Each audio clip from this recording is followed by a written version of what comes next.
सायको तरुणाने शिक्षिकेवर 34 वार केले। हे एकतर्फी प्रेम होतं का खरंच दोघांमध्ये काहीतरी चालू होतं? अवघ्या 30 सेकंदामध्ये शिक्षिकाचा मृत्यू झाला, 9 वार गळ्यावर। ही धक्कादायक गोष्ट घडली तरी कसं? ह्यांच्यामध्ये काय विषय होता?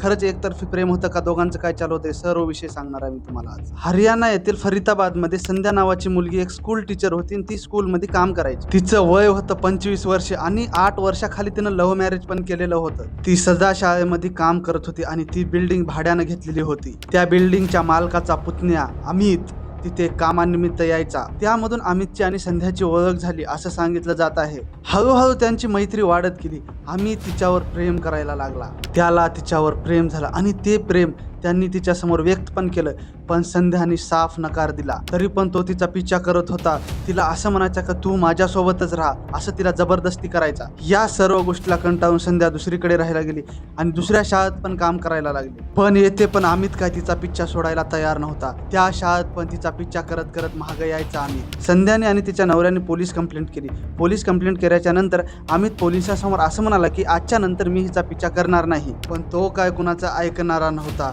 त्याच्या डोक्यामध्ये वेगळीच प्लॅनिंग चालू होती। त्याला माहित होते की संध्याचा नवरा रोज दुपारी टिफिन द्यायला शाळेत जातो आणि तो गमछा बांधून जातो तोंडाला। अशा सर्व गोष्टी त्याला माहित होत्या। अमितने काय केलं बघा। 1 ऑगस्टला अमितने गमछा बांधून शाळेत गेला आणि तिथल्या सिक्युरिटी गार्डला म्हणाला मी संध्याचा नवरा आहे, मी तिला टिफिन देण्यासाठी आलेलो आहे। गार्डने पण त्याला आत पाठवलं। आत आल्याच्या नंतर संध्या त्याच्या समोर आली।